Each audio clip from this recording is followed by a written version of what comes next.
Hi, this is Maurice LaMarche, and that name will mean nothing to you nor the sound of my voice, unless I become the brain from TV's Pinky and the Brain, or Calculon, the star of all my circuits from Futurama. Oh, he is a bottle, so from Futurama. Puny human, this is Morbo the newscaster.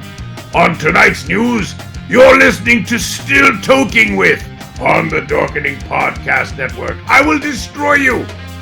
Now I'm proving that this battle I am never losing. I'm choosing to ignore the cuts and bumps and bruises. What's happening, everybody? Welcome to another kick-ass episode of Still Toking with.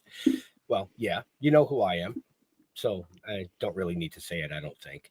But I'm super excited about tonight because not only do we have a killer guest, but man, we have an amazing co-host. Like, this dude is super eye candy for you ladies. I'm just saying. I was just going to say, my eye candy is back. Right. Well, without further ado, let's bring in the one, the only, Leo. No, Jeffrey's the eye candy. I don't. Anyway, yeah. Hey, yeah. How's it going? Welcome back. How are you? Doing well. It's been definitely a crazy year. You know, as you know, just had a lot of life stuff going on. We moved, so different spot here, and yeah, just making do. Looks good, and you still haven't got the curtain up though. It's a blind. It's a blind, yeah. Okay. Yeah, don't need curtains. Yeah, he doesn't live on the base anymore. He doesn't have any peeping Tom neighbors. I know. We got there's a church behind me, so it's like nothing bad. So is there a graveyard back there? I was just going to ask you, is there a graveyard? No. No. Not that you know, but could be buried under the leaves. Or under the house. Yeah. Could be. That too. You'll sleep good tonight, Leo, knowing all that. Oh yeah, always, yeah. You never know. It's a new house, so it's not new. It's an old house, so it could be haunted. You don't know, right? You know, yeah, but that could be a good thing. Yeah. So, and of course, that voice you hear in your head, as always, Jeffrey. The other eye candy, if you're blind. Yeah, so I'm looking forward to. I'm looking forward to tonight. This guy's incredible. His work is incredible. We've chatted a few times over the years at conventions and stuff like that. It's about time we actually got him on the fucking show. I know, right? Like every time I try to walk him down, then that's kind of my fault. I drop the ball, and he gets so busy because he's one of those people that every convention kind of wants him there just because he is so amazing. Oh, he's a freaking icon, you know? Well, he's definitely an icon. And I think I put it in my notes that he's legendary. Oh hell yeah. So, legendary. I mean, without further ado, let's just bring him in, Mr. Keith Williams. Hey guys. Look, we're gonna put you front and center for a minute. Oh, great. Let me just get rid of this here. That's all right.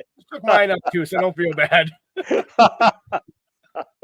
Right, how you doing, your office guys? Looks like mine. It's a mess. But that's what good. That's how you get good work, right? There you go. Exactly. Right? I know where everything is. Exactly. Yeah. I know how you guys doing over there. We're doing well. How are you doing? Doing great. Thank you for inviting me, guys. I really appreciate this. Oh, thank you for taking time out of your extremely busy schedule to grace us with your legendary presence. Oh gosh. You're making me blush, guys. Stop. We're good at that. Wow. Yep. So were you in Rhode Island this past weekend? No, I was not actually. You weren't.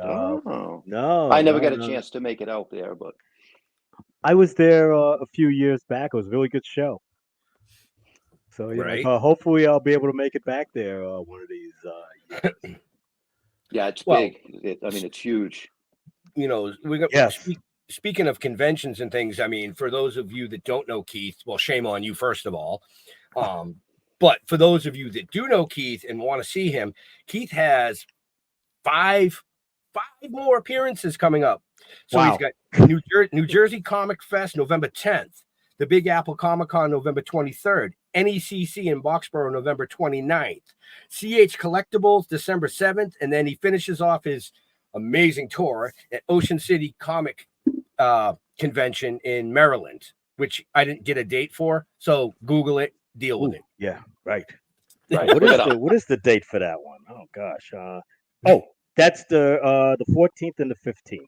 There you of go, December. Folks. 14th and December. 15th. And then he's going to take time off to spend with his amazing wife.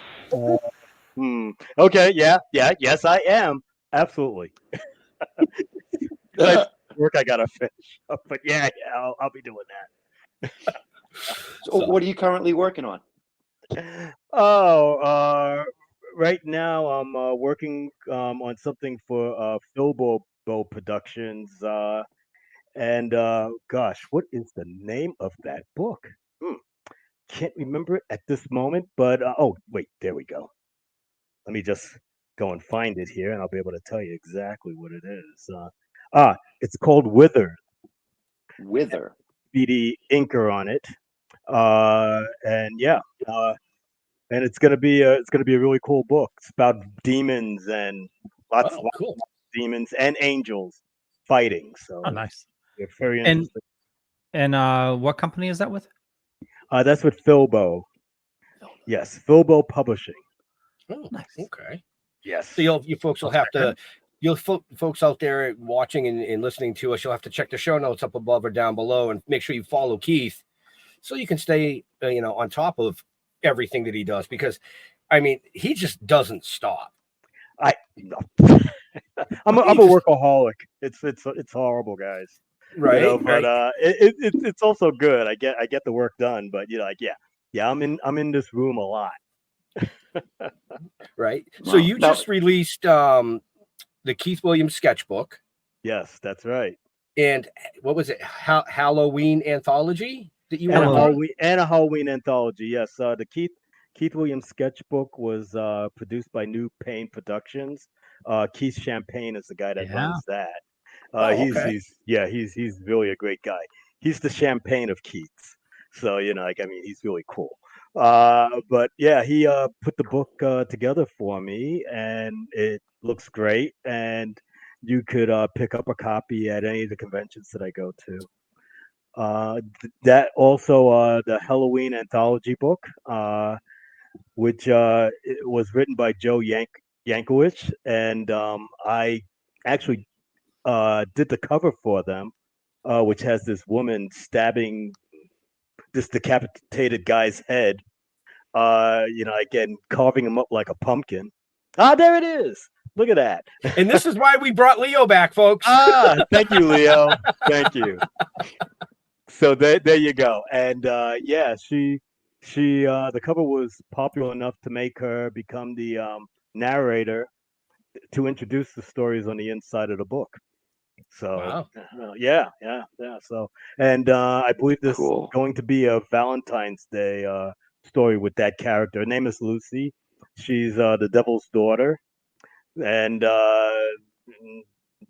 we don't know a whole lot about her yet, but I'm sure that she'll get more fleshed out as time goes by. Hey, hi, Peter. And I also got the sketchbook up here as well. There you go. Nice. Well, while Leo's showing those pictures, Carrie Saunders asked a question. She said, "Are you a pen and brush inker, or have you moved over to using digital mediums as well?" Okay. Actually, I am working with a digital medium besides also brush and pen. That's what I started out with, was the Crow pen. Use like 102 pen points, hunt pen points. You dip it in ink, and you work with it on regular Bristol paper.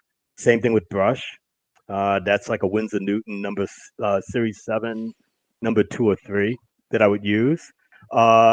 Digital, working with a Wacom tablet. Oh, nice. And I've taught myself how to pencil and also ink on that. So, but I really like traditional more. because it's actual solid paper, something physical, something that you could show to other people, live and sell. Mhm. I do artwork on totally digitally, but that's usually for prints, things like that. And I would color them using Photoshop, or I would use Copic markers if it's like on regular Bristol paper. Very cool. Nice. Very cool. So Matthew Fisher, yes, that is the Leo Pond, the one and only Leo Pond making an appearance on our show this evening. If it wasn't, I will say real quick, if it wasn't for Leo, all those years ago, grabbing Jeff and I and doing an interview with us, we wouldn't be up here doing these amazing shows. And if it wasn't for Leo producing the opener and the Dorkening Podcast Network, then we would be probably watching TV right now. No, not at all. Not at all. So, Right. so we have two legends in the house tonight. All right. Yes, Go get him, we- Leo. Only one of them worked with Joe Sinnott and John Byrne, and been at like the birth of Marvel. It's Right. well, I didn't go really that far back, but I was buying comics at that time, though. I was a kid at that point. Yeah. Believe it or not, I was a kid at some point. But I was when I was a kid, I was basically a DC cat guy. I didn't really even know about Marvel at that moment. And first comic book was a Batman comic, which was really cool. My grandma gave me that first comic, and then like every weekend when she would come over to visit us, she'd always bring more books. And they're usually, all basically Nice. DC. Marvel was something I discovered on my own, and it kind of blew my mind. It was totally different from any of the stuff that they had at DC. Wow. So, what was the very first character you drew? First character that I drew, as a professional or as No, when you were a kid. What was the very oh first? god. Okay. The first one I really remember that I named was Catman. So everybody has to have a Catman. So it was like me and my friend. We lived in the projects. We would hang out in the hallways of the project and do drawings and stuff like that on paper, and like write the story, draw it, and create a whole mess of what we thought then was cool characters. So. Okay. Yeah. He moved on to other things, and I just got caught with wanting to, draw superhero characters myself, and it just stuck with me. I would say. Yeah, it did. Yeah, professional for over 40 some odd years now. So Right. I mean, you've worked on. It's called a passion. Right. Yeah, there you go. Right. I mean, you've worked on a lot of stuff, and most people would know you from, working on the Phantom. Oh yeah. Yes. So Yes. how is that project to work on? Oh, that is crazy. It was great, but it was very deadline oriented stuff to do. I would be I was the inker on that, and we had to do the dailies, and the dailies were from Monday to Saturday. So you had to make sure that you had everything done. Like you're supposed to have a little bit amount of time to do it, but we were always like, getting it close, a little too close to when it was ready Down to the go wire. into the comic strips and into the papers, Right. And oh my gosh, and that was besides me working still at Marvel or DC or doing something else while I was working on that at the same time. There was no vacation time when you worked on the Phantom. You bring it with you if you did go somewhere. I would bring all my art supplies and the pages, the panels that I would have to do for that week, so that I could get out and not be late. It was the same thing for the creator of it, Lee Falk. He had to take it wherever he went, and he would usually go to Truro, Massachusetts during the summer and work on that stuff there. And George Olesen, who was the penciler, if he traveled overseas to visit his family, he brought that stuff with him, and he sent it to me Federal Express so I can get it done. No. Oh Did yeah, you ever miss? yeah. Did you ever miss a deadline? There was one or two times that it got really tight. But fortunately, I was able to, I still get it in so that I was able to make, the deadline for that strip to come out in that newspaper at that, that moment in time. Fortunately, yeah, they frown on getting that stuff in late. I'm sure there's some kind of penalty by the printer to, that they would have to pay because of its lateness. So yeah, you have to be on time. This way, you get more work. When you're good. Right. Wow. What was one of your favorite things that you worked on? Favorite things? Yeah, one of your I got to tell you, most favorite. Spider-Man. Spider-Man was one of my favorites. I was watching that show back in 1966, the cartoon.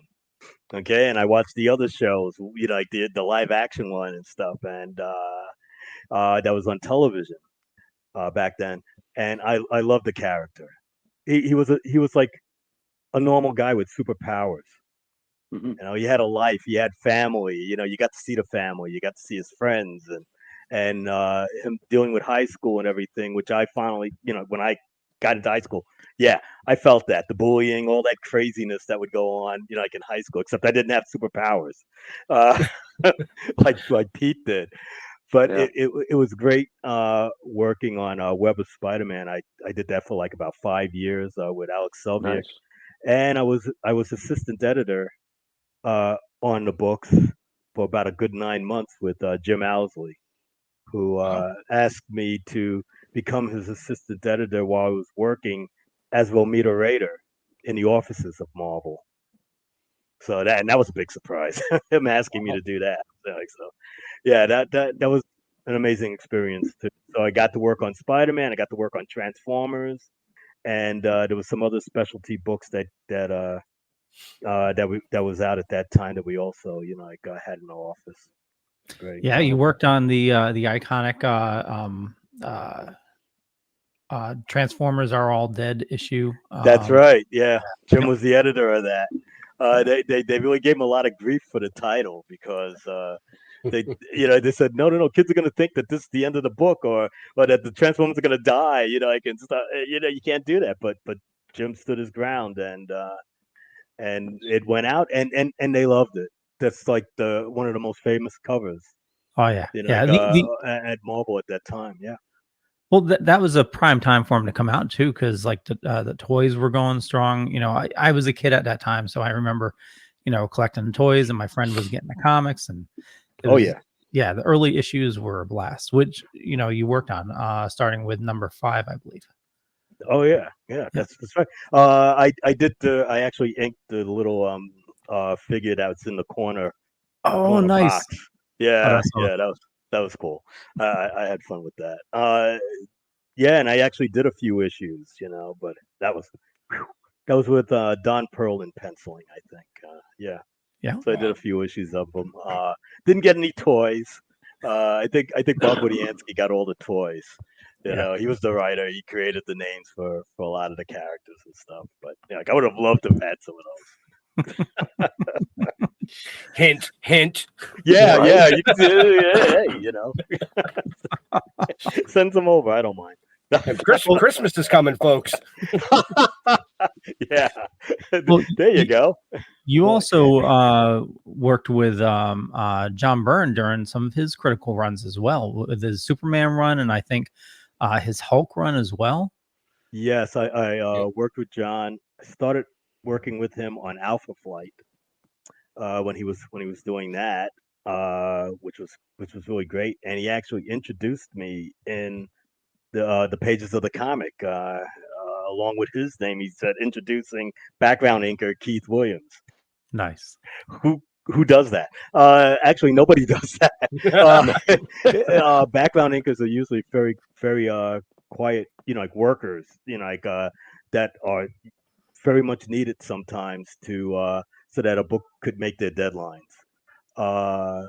So that was really nice of him to do that for me. And there was a lot of work. John was very, detail oriented with his backgrounds. So there was a lot of work. So it was Alpha Flight, moved over when he did to the Hulk. So did those issues. And then when he went over to DC, he asked me if I was interested in doing backgrounds for him for Action Comics. So, I did a bunch of Action Comics with him. And then that finally, when he came back to Marvel, I actually had a chance to work with him on initial West Coast Avengers, and then after that it was She-Hulk. Oh yes. Your She-Hulk. She-Hulk. Right. Totally So forgot. I actually did the inking on that, full inks on She-Hulk, which was great and nerve-wracking also, but it was great. It was great working on that, and that's sort of like what the TV show was like, Yeah. That breaking the fourth wall kind of stuff was really cool. Yeah, because she would make some of the iconic covers with like her barely naked with the beach ball, but like making fun of, how people used to draw females in comics and stuff like that. Like, is it really necessary and stuff like that? Yeah, it's those were great stories. Yeah, they were. They were fun. I mean, and she was in on it. Even though she was probably in danger, she would still have that little side quip, and she did that before Deadpool even did it. Yeah. Right. So, yeah. What did you think of the show? I liked it. It was weird, and even at the end with that little turn, that came up. I went, that's it. That's She-Hulk. I could accept that. I thought it was a fun show. The animation, I know, it wasn't perfect, and with the Hulk character, when he appeared on there, they already had him all set up. They had his lighting and all the other stuff that was already in the computer, so he looked really good. With her, there was still a little bit of a problem with the animation, but it was okay. The story was fine. The person who played it was great. So I liked it. I agree. I loved it as well. And yeah, great point. Like Mark Ruffalo, they've been working on the movies with him for, so many movies, and they spent so much money on, perfecting his animation. And like a lot of fans, they nitpick on it, but they don't realize, like, you look back in 2008 when, they first started coming out, Right. We would love to, back then we would have loved to get all these shows, but now, they're throwing so much content at us, and people got to complain about it. Just if you don't like it, watch it, Don't have to watch it. People just like to complain. Haven't you figured that out? Yeah. So you see, I'm old enough to remember all the stuff that came out before that stuff, without the special effects, or with the really, really bad special effects. And I love the Hulk too. Okay, the Bill Bixby. Mm-hmm. Oh, and Lou Ferrigno, yeah. Hey, that was great.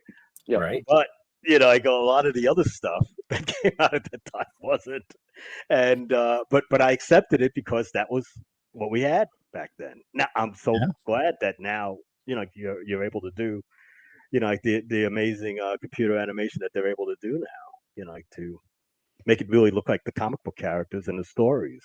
Right. Yeah. I think it's cool.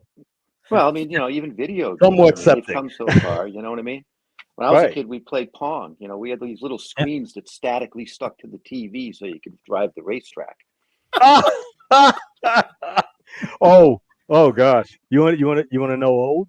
Wait, I when I used to go to my grandma's house, they used to have on a black and white screen. They would have green, red, and yellow plastic that you would put onto the screen, and that would be color TV. Okay. Mm-hmm. Yeah. Wow. Oh yeah.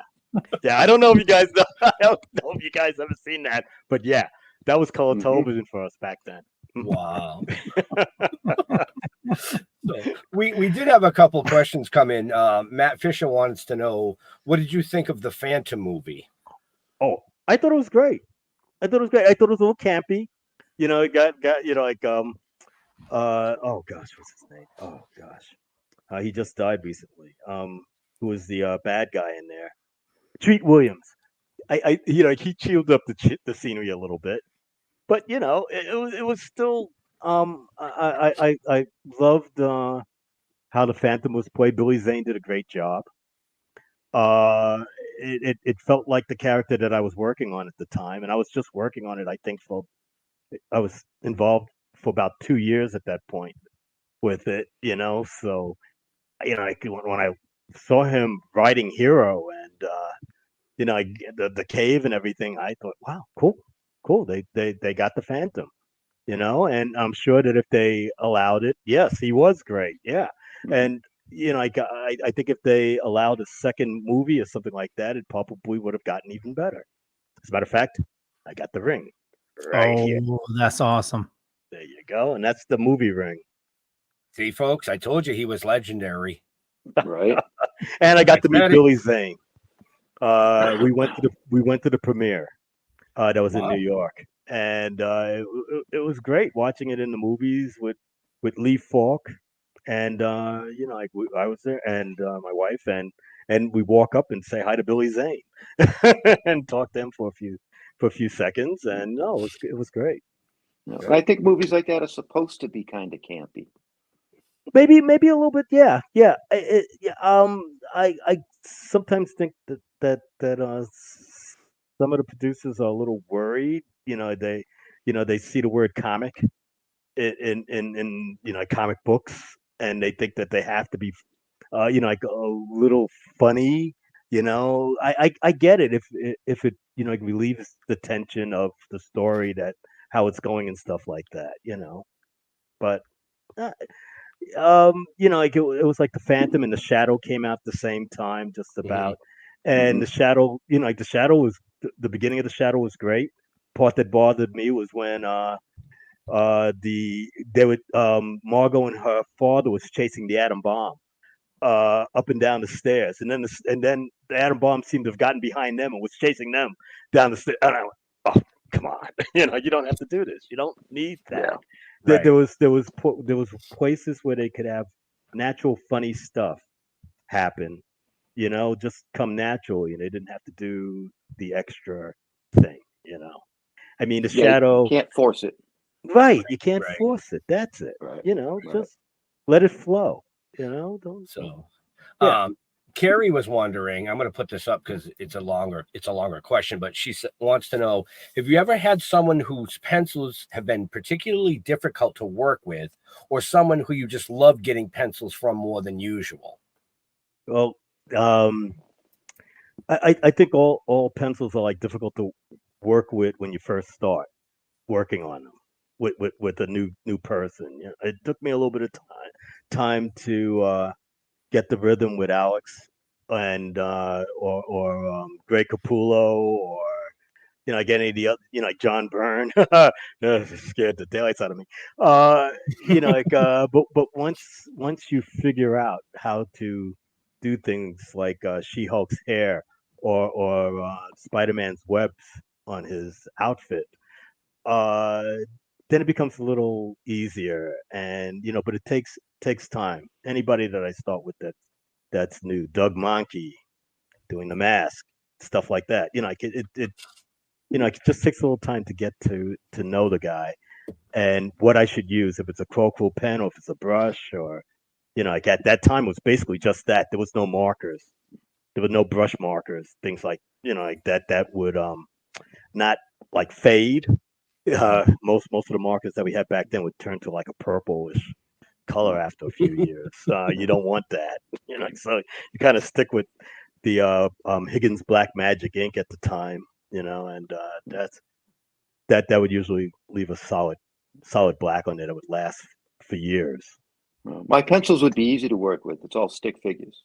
That's how I started. That's what I started out with. You can send me some. I'll work on them for you. No problem. No problem. That's funny. That is funny. So I wanted to ask you about something I read. This is actually in your artist statement. Okay. Okay. The subject matter in my art is reactionary with the world and things going on around me. Did I say that? Yep, it came right off of your website, Pally. Holy. That's why I wanted to ask you about it. What did you mean by that? What did I mean by that? What did I? What year did I write that? Holy cow! Gee, I didn't think I was that deep, guys. Seriously. I guess it's maybe what I what I might have meant was doing the reference that I have to use sometimes to put together certain things, especially if I'm doing the pencils myself. I have to study and figure out what would be right for a certain piece that I'm drawing or working on, certain commission that I'm doing.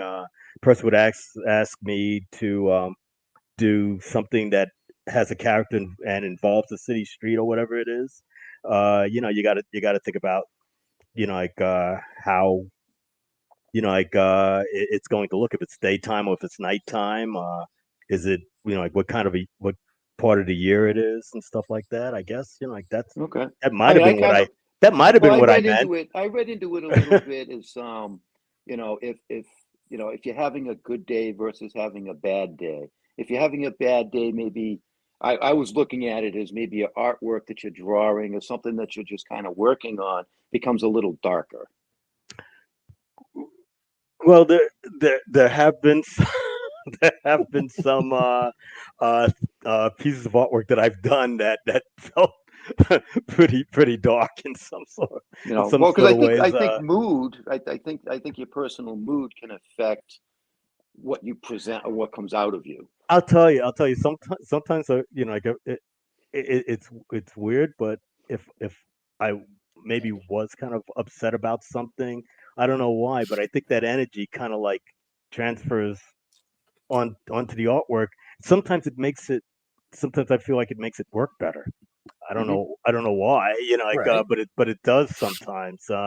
If I'm in a good mood, there's it works too. But it might Right. work in a kind of different way.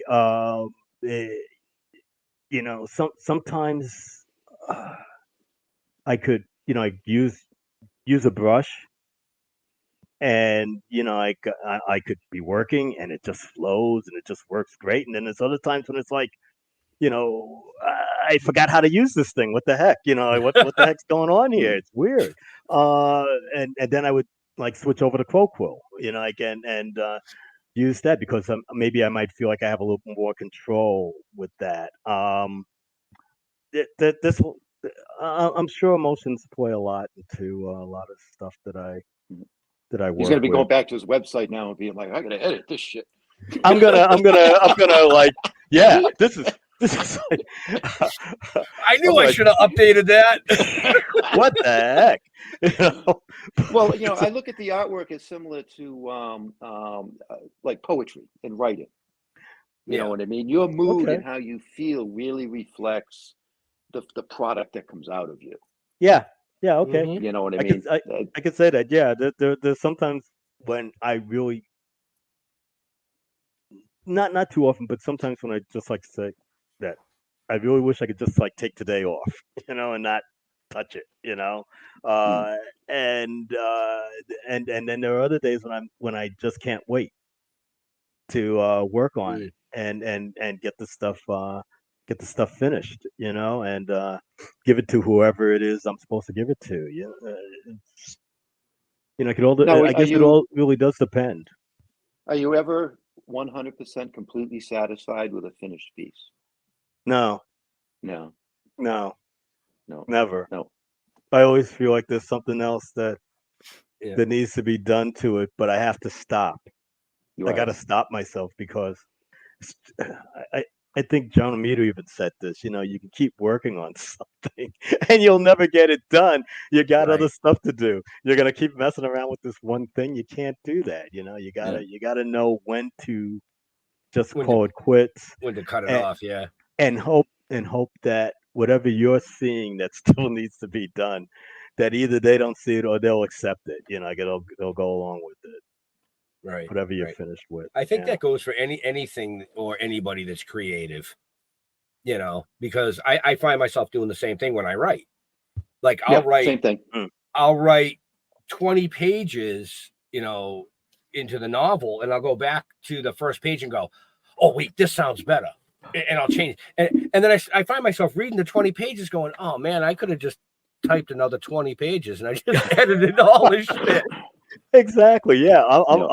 Yeah. Right. You could be sitting Yeah. there working on just that one thing and noodling around with it for hours, and you're like wasting time here, guy. You could just leave it alone for now. Maybe you come back to it maybe a little later on, and maybe Right. you'll look at it again. You'll look at it with fresh eyes, and you'll just like say, "Oh, okay, it's all right. It's gonna be okay." I Yes. can put this over to the side. I could start working on something else.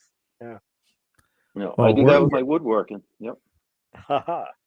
we're definitely our own worst critics. It's Yes. especially with creative work. Yes. Oh, absolutely. Absolutely. Yeah. Nothing I will never be satisfied with. I'm still learning stuff. I'm always learning. Well, Yeah. you're constantly growing, and that's what makes you who you are. That what makes you a legend. It's you're continuing to improve yourself. Well, I just find it exciting because like for years I was just like doing inking work, and now I'm doing penciling, and that was mostly because of like the way Photoshop was taking a lot of the jobs, like away from inkers. I just Hmm. had to like decide, am I going to stay in this? If I'm going to stay in this business, I gotta just start working on my pencils, try and refine them again, relearn the stuff that I kind of like lost because I was so into just doing inking over other people's work. I had to teach myself how to ink over my own stuff. Not easy. I'm still learning how to do that. Well, that makes sense. Wow. So, Keith, does what's this your? work? No, that don't work. Ink it Yeah, again. that's all right. Yeah, yeah, yeah. yeah, my own boss now. It makes it even worse.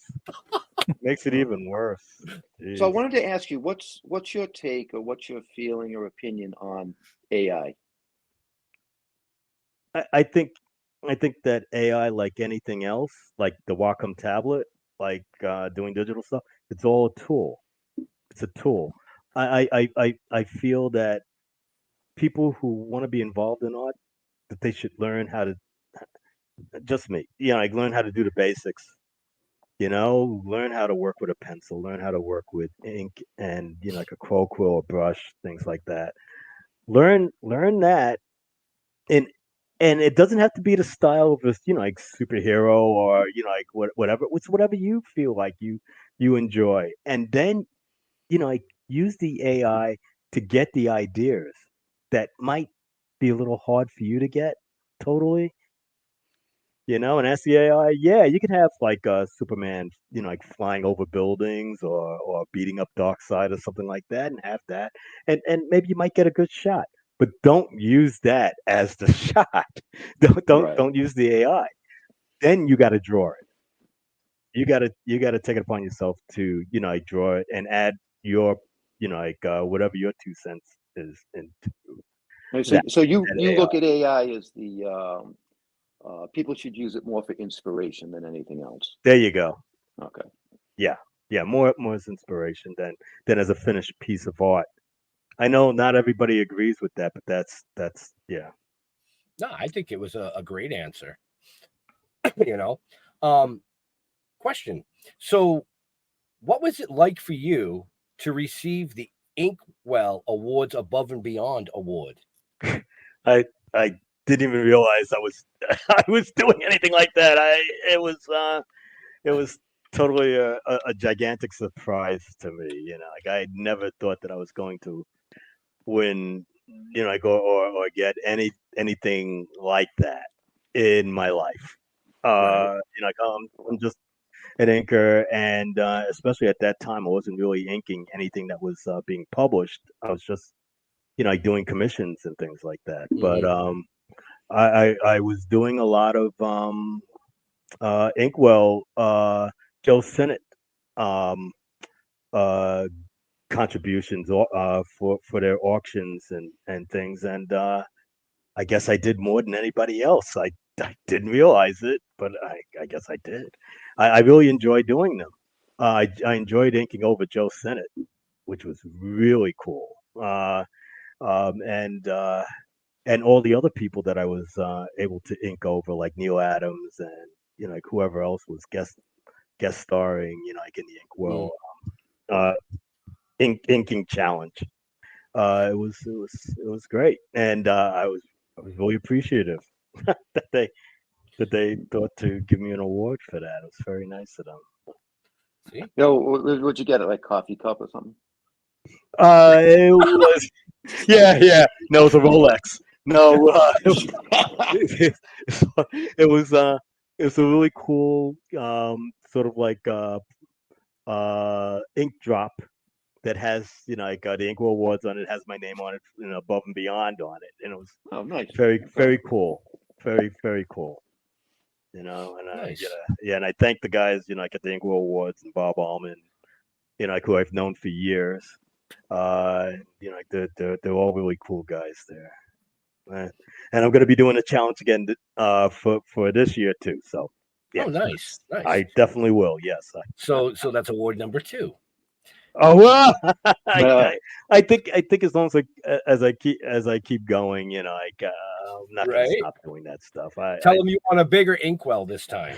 I think I'm fine with the one that I got, guys. I'm happy with that. That's excellent. That's excellent. So Keith, you got into comics because of your love of comics itself, and I'd like to go in a little bit into that. But first, do you still find time to read issues? And if you do, what do you read? Wow. Actually, it's been a little bit of time since the last time I've actually really read a comic. The one that I did read most recently was The Immortal Hulk. Which I thought was like absolutely incredible. That was fantastic. It was a great story. They did something with the Hulk that I never, could have imagined. And it became more of like a horror story than what it usually was. Like it wasn't. Well, they did have like battles and things like that, but like the psyche of the Hulk and just his power. It's like this guy is immortal. They really made sure you understood that, especially when they cut him in a whole mess of pieces and put him in separate bottles, and it was like, whoa, that was like so wild. It was like reading the Swamp Thing. Yep. During the Alan Moore period. That's the way it felt to me. I really enjoyed that. Nice. I like Batman too. There was some parts in it. I think it was just before and a little bit during the Catwoman stories with him. That I liked. The Fear State was. Yeah, it was Tom King with Fear State, and then before that, I forgot who it was. And then Carrie in the chat, she's on our show. She loves the Immortal Hulk as well. She recommended Philip Kennedy Johnson's current run on Incredible Hulk. And I totally agree with her. Yeah, that is absolutely brutal. Yeah. It's basically, he wanted to treat the Hulk as a monster as well, but as a monster that's chasing Bruce. And there's one spot where he's doing Bruce is trying to escape the Hulk, and the Hulk just takes him over. And then just the transformation of him getting ripped apart, going from Bruce to Hulk is just absolutely gruesome, but it's an incredible story as well. Okay. Hey, if they're in trade paperbacks, I will look at them. That's how I discovered the Immortal Hulk. I mean, Nice. I personally suggest Toking with the Dead, but Just saying. okay. All Just right. saying. Okay. You know, Okay. they do have 5 issues out, and the 6th one is going into production. I'm Just beginning to saying. feel. I'm beginning to feel like Steve Rogers putting, like writing down a list of things he should look at now that he's, like he's been, like thrown into the 2000s. Like, oh yeah, I should be doing this too. Okay, I will. I will look that So, up. Matt, Well, go ahead. Oh no, Yeah. no. I was just gonna and sorry to monopolize, but I'm gonna add No. one more book to your reading list. Okay. If you're a Batman fan, definitely check out Absolute Batman. Oh, I've heard of the Absolute storylines. Yeah, I haven't Yep. picked them up yet. Okay. Yeah. All right. So yeah, it's only 3 books so far. It's and all of them are issue 1. Batman, then Wonder Woman, and then Superman just dropped today. But essentially, they just did a storyline. But essentially, Superman finally destroys. The Justice League finally destroys Darkseid, and he is reborn on another universe. And essentially, they're calling this universe like Elseworld. But essentially, he creates a whole universe where like superheroes didn't exist. It's all evil, and these are the heroes like as they're starting out for the first time, like in a universe of evil. So Batman isn't a billionaire. But he still has his drive. He lost one of his parents, but he's like a construction worker, so he's like super bulk. Yeah, it's like really ground root superheroes, and the stories are amazing. Oh, okay. know how to beat a character to death. Right. he does take an axe and chop somebody's hand off, which is awesome. What? Yeah. Are you kidding? It's a brutal world, and he's going gosh. after all these serial killers, and like everybody's been making fun of this huge bat symbol that he has. But it's one scene where he takes out the stick, clicks it onto his bat symbol, and his bat symbol becomes an axe. And he just uses it to lop somebody's hand off. It is badass. Yeah. Holy cow. Okay. All right. Wow. I'm gonna have to. I'm gonna be taking a walk to Forbidden Planet or Midtown Comics. One of those two. I'm gonna be visiting soon. I mean, what the heck happened? I leave comic books. I mean, I still do it, but I don't read them as much now. It's like I feel like I'm actually missing something. Well, it's like a revolution. They've like the original Batman run's been getting a little stale for a while, and the Absolute is sort of like the Ultimate Universe from Marvel. Like Marvel. Yep, Marvel. Yep, it's their version of Ultimate Universe. Okay. Okay. Yeah. Oh, cool. Marvel Ultimate Universe is pretty cool. I did enjoy reading that. Yeah. Okay. I'm sold. Thank you. Right. Wow. So Matt wants to know, is there a property that you would love to work with but haven't gotten the chance to work with? Well, geez. I would love to work on Batman. I haven't touched that character. Except in my commissions and stuff like that. I would love to do that character. To me, Batman is cool. He's always prepared, and if he isn't, give him a day or two. Well, now he's got to figure out things, and he will take care of any character. I mean, good grief, he could beat Darkseid. I mean, come on, or at least Darkseid respects him enough to believe that if he ever threatens him, he knows that there must be some way for him to be able to do what he's threatening. So yeah. I would love to. I would love to work on Batman. Yeah. Hint. Yeah. Hint. Right. Yes. I actually did do a Superman issue inking it totally. Which was really cool. But the other Supermans that I did was all background inking. Yeah. So yeah. Batman would be good. Well, there you have it. Yeah. Oh, I'd love to. If you're talking about things in the past, if it was like Dave Stevens' Rocketeer, I would have loved to have inked him on Rocketeer. That was a beautiful book. I would love to work on it. Yeah. So go ahead. Leo had a question. I Yeah, saw. yeah. So speaking of Batman, your grandmother gave you Batman issue 184 for your very first comic. There you go. Yeah. Yeah.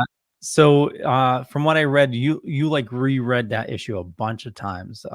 And what I did a quick read before the episode today. So what drew you to that? Well, I know your grandmother. Oh no, it's a quiz. Well, you like I mean, I know it's been a while, but what do you remember of it that like when you started? Basically the cover, like and the red phone and cobwebs, I believe, and it was like Batman and Robin's face on the cover. I think. Do you have the picture of it? Yeah. He's Okay. pulling it up. Of course he is. Of course he does.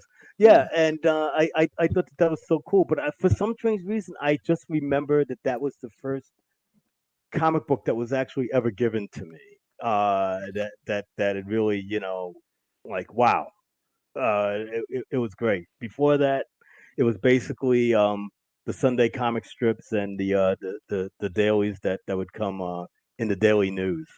Mm-hmm. Or the Sunday Daily News. Those were the things that I used to read all the time when I was a kid, and like comic books was like a whole new world for me. And I got to thank my grandma for that. My mom used to read comic books when she was a kid. She had things like she was born back when Superman first started and Batman and all that stuff, and she she used to read those books. She used to trade with them and Mm-hmm. totally destroyed them. Oh, yeah. None of All them of us did, survived. right? Yeah, none of them survived. Yeah, But we could have retired on some of those now. Yep. I mean, as a kid, I spent a lot of time up. there in it Maine. is. That's it. That's it. Holy cow! Wow, that was so cool. I actually had that in my hand. Good grief! What year was that? 64? 66. 66? 66. Okay. Wow. And it was because of that when I saw the first commercial on Channel 7 ABC, and they had Batman there talking about when you hear the sound of the Batmobile, whatever it was, some kind of thing like that. And I said, "Oh my God, I gotta watch this. This is so cool. This is Batman. Wow, Batman and Robin. Yeah. I was always on. Wow. I always loved the comic books and the science fiction stuff. Saw the first Batman show when it first came out. The first episode. Same thing with like Star Trek Mm-hmm. and things like that. When I saw a ship floating around in space, circling a planet, I got to see this. What time is it coming on? And am I gonna are my parents gonna allow me to watch it? But they did. Same thing with Lost in Space. Oh, Like yeah. all that stuff. Yep. I loved all of that stuff that they had back then. Dark Shadows.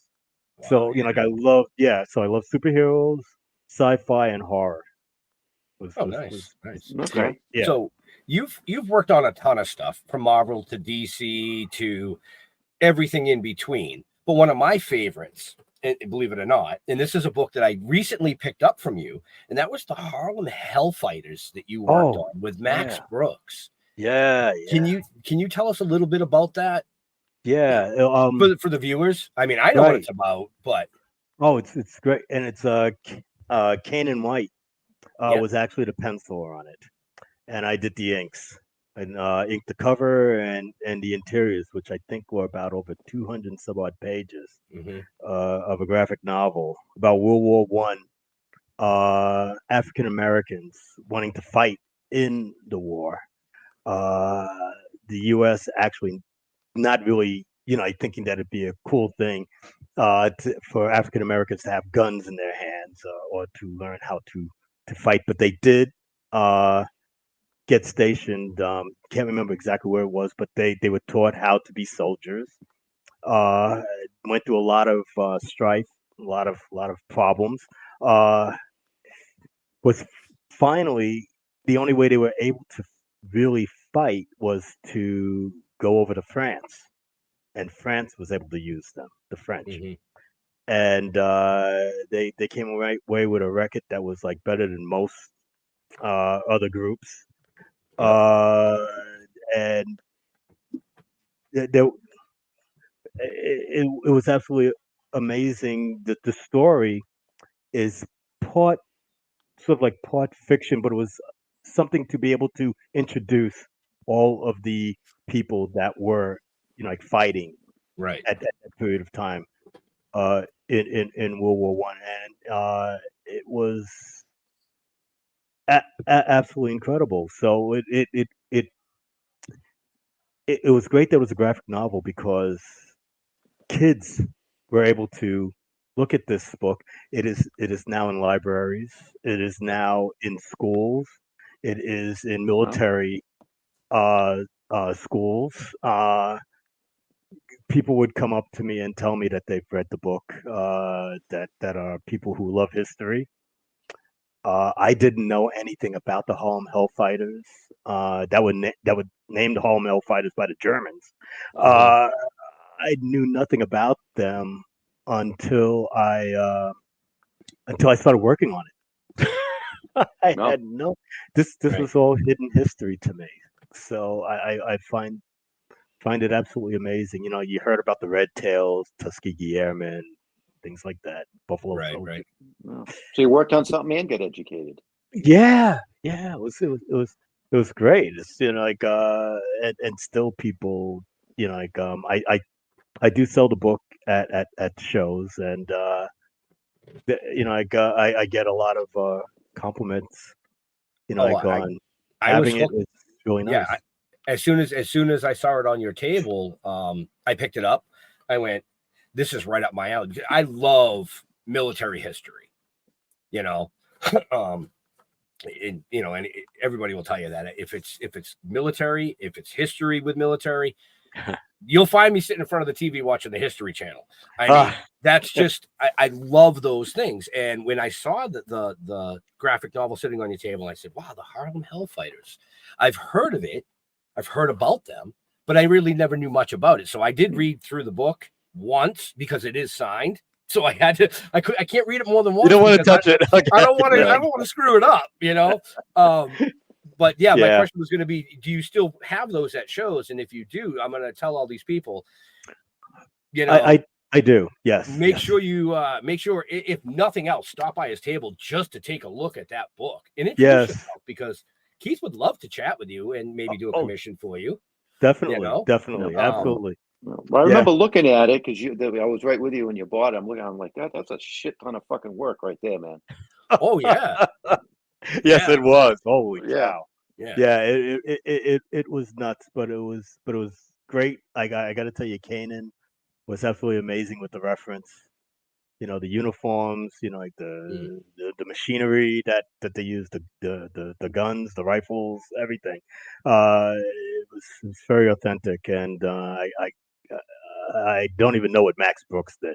Man, I know he did tons of research before he wrote this, but I mean, it's absolutely incredible. It's just that it's great, like I said, that it's a graphic novel because kids kind of like would be able to read it a lot easier than it just being, like just text, a novel. Just a novel. Yeah. Right. Mm-hmm. Yeah. I mean, I love it. I think that's by all times one of my favorites that you've worked on. No offense. You. I mean, because you've worked on a ton of stuff. Like Marvel, thanks, DC, Ben. No, that was a labor of love. That was a lot of work. Yeah. A lot of work.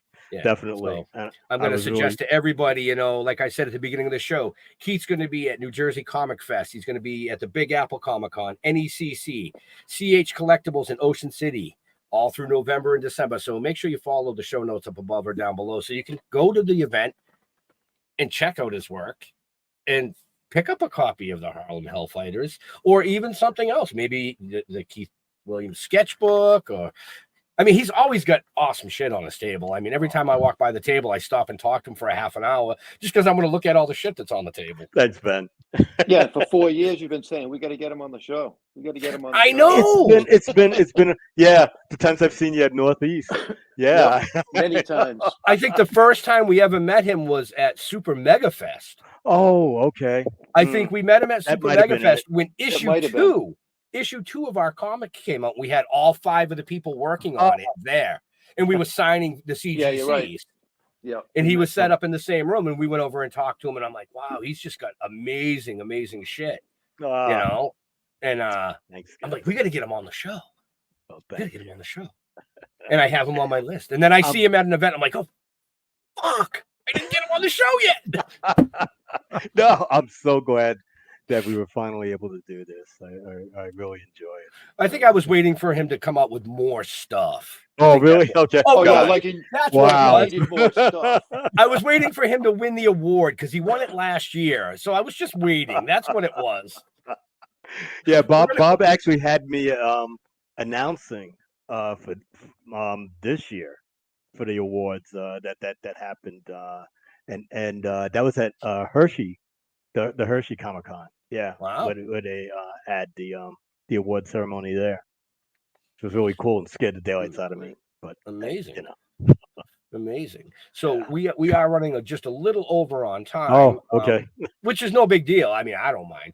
But you know, Leo probably has something he needs to do tonight. Jeff's probably waiting for his wife to finish dinner. I got things I got to finish up. Yeah, it's okay. I understand. I get it. I just wanted to say real quick, the that's fine.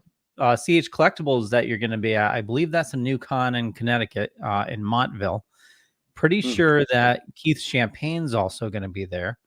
I think Tim Jones, Joe St. Pierre. Those are all my pals. They're great. Oh, yeah. As a matter of fact, Keith Champagne and I grew up in the same hometown. Really? Yeah. Oh, that's yeah. fantastic. Yeah. And at Terrificon, he gave me the biggest hug when he saw me. He's an awesome dude.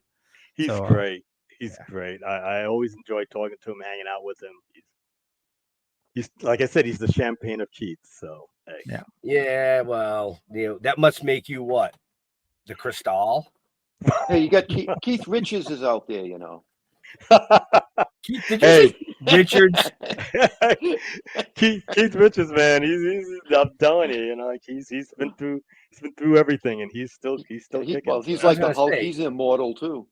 There you go. Yeah. There you go. He's the zombie of Keith's. Yeah. Yes. Yeah. Right. He's a great man, I gotta say. Right. So I got one or two last questions for you before we let you go. Oh, okay. What was the last movie you watched and why? Last movie that I watched. Oh gosh. Wait. Okay. The moment you asked me that, it went right out of my head.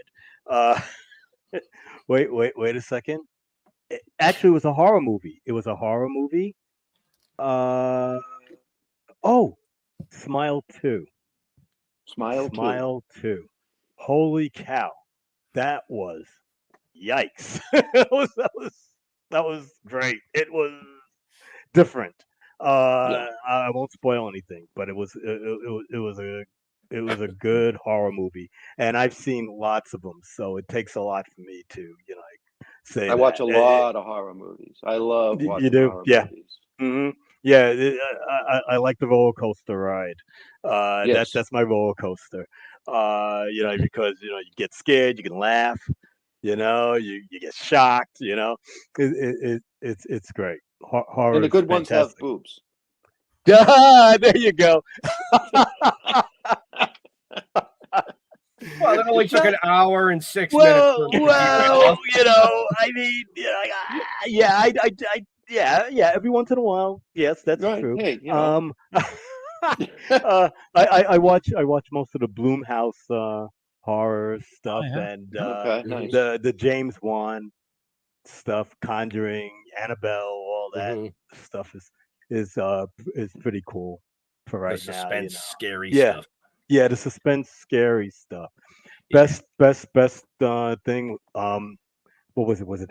It was Annabelle, and the woman, the mother, going down to the basement, and she knows there's something there. She gets back into the elevator. She presses the button. The elevator doors close, and then they open again,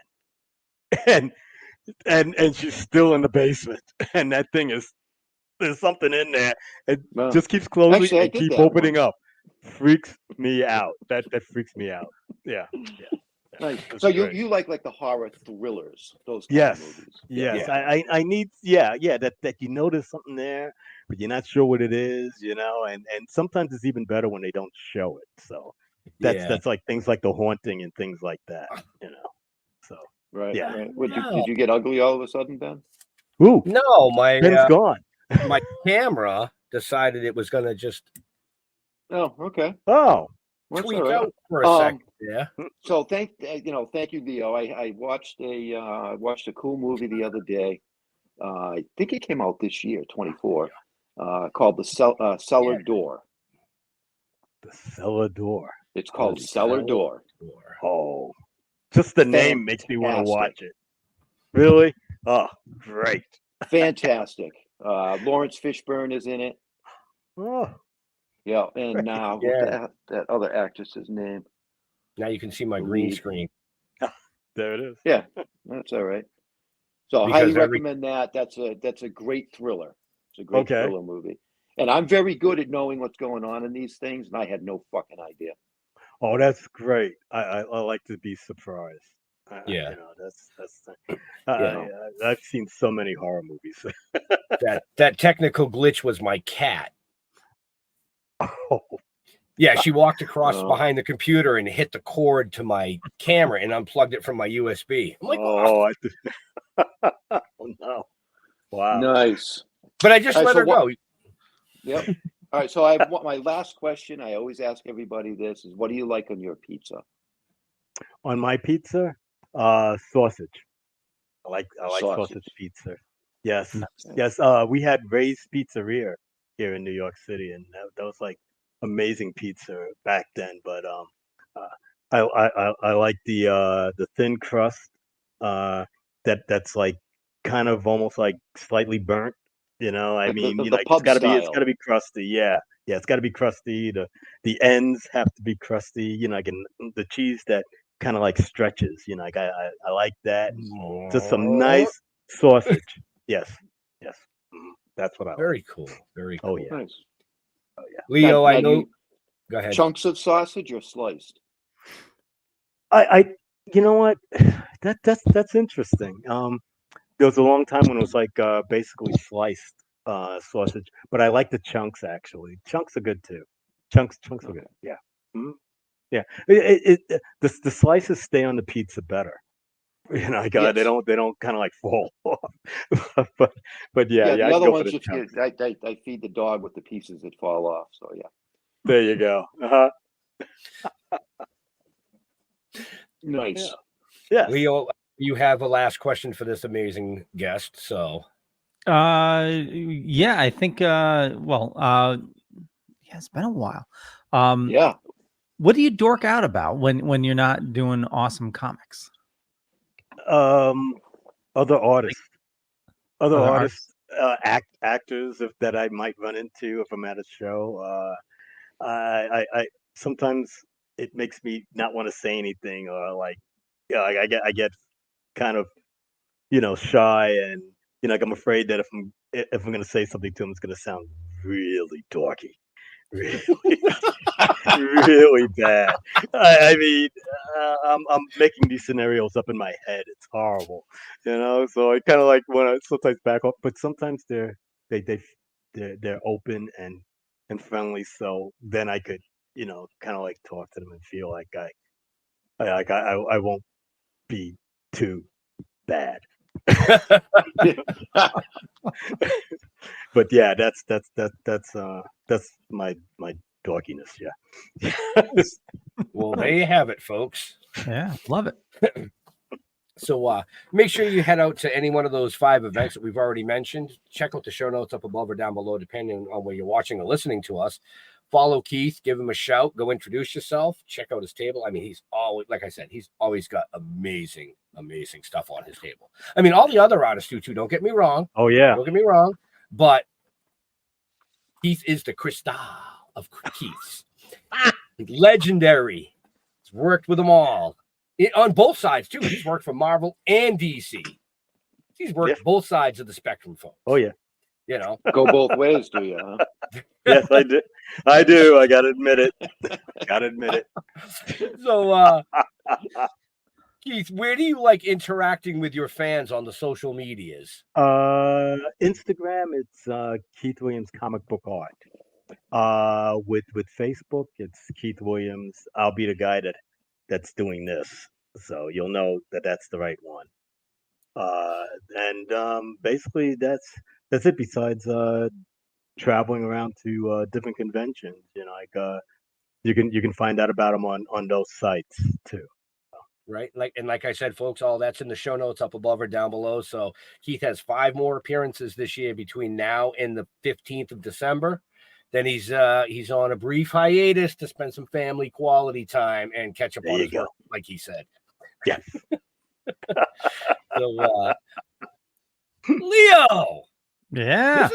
This is a little bit of a twist. Oh, I know. Holy crap. Like, anyway, just Google me. You'll find me. There's a bunch of stuff about me. Some may be true, some may be not. I totally forgot my spielers. But I do the time that I do have, I do find time to do a weekly show called Splash Pages. We do that live every Tuesday. Where we interview comic book creators, and hopefully one day maybe we'll get Keith on. That'd be awesome. Putting the invitation out there, Keith. Okay. But we've recently had, Mark Wade, Eric Larson, just awesome people every week. And head on over to our YouTube. We got a ton of content over there. I take the shows, chop them all up. And I also do like a Batman show and stuff like that. So that's it. That's me. And other than that, that's not enough, right? Yeah. And then during the day, you can just find me doing my day job. Everybody needs a day job. Yep. Yeah. Leo, thank you. It was a pleasure to sit and chat with you again. Same here, Jeffrey. I hope you make more apperances. Yeah. I told Ben that I could do shows every now and then. So yeah. All right, fantastic. No, I love it. It's nice to have you as a special co-host as opposed to the monkey behind the keyboard. Well, you know what that means, right? Because Leo is the producer of the opening of the show, folks. For you watching and listening to us, so Leo is the brain behind compiling all those images and putting it to the music that we supplied for him, along with guests, past guests and things. Just means that when he does season 6's intro, he's going to have to move himself from the monkey behind the keyboard to special co-host. Right. See, and I want to thank Keith for coming out and joining us. And go check your website because I think there might be some other stuff in there that you might want to look at. I'm just saying. And as far as us, stilltoking.com, Toking with the Dead on Facebook. We do have Instagram and shit. I don't do that. That would be Ben. So if you get a bad answer, blame him, not me. And this coming Monday, we have a special show coming up at 7:00 Eastern time where we are premiering our first animation. So be sure to tune in and check out that. All right. Yes, and we will have some special guests joining us. Yes, we will. So we're not sure. Yeah, we're not sure. I know we have a couple from the cannabis industry that is going to be joining us, and actress Francesca DeLuca is going to join us from California. So and there might even be some other special guests. We don't know yet. We'll have to wait and see. It'll be a hoot. It'll be something, that's for sure. So, a huge thank you to Keith for coming and hanging out with us tonight and chatting everything ink and pencil and comics and graphic novels and winning awards and being legendary. And, make sure you follow him. I know a bunch of people have already chimed in the chat saying, I just followed him on Instagram. I'm going to check him out on Facebook. But in all realisticness, is that even a fucking word? Realisticness? No. That's a big fucked up word for you, dude. In all reality, get off your ass, get off the couch, and head down to one of the 5 amazing events that Keith is going to be at in the next month or so. You mean like New Jersey Comic Fest this weekend, November 10th, Big Apple Comic Con, November 23rd, Northeast Comic Con Black Friday weekend, CH Collectibles in Connecticut, December 7th, and Ocean City Comic Con, December 14th. Did anybody else hear that voice in their head besides me? That was the voice. It almost sounded like Leo Pond. I'm just saying. No. It was the voice of dog. So, but in all seriousness, to all our veterans and first responders, we want to thank you for doing what you do so people like us can come up here and do what we do. Stay safe. We'll see you next week. We're out of here. As soon as Ben finds the button, because that's usually Leo's job.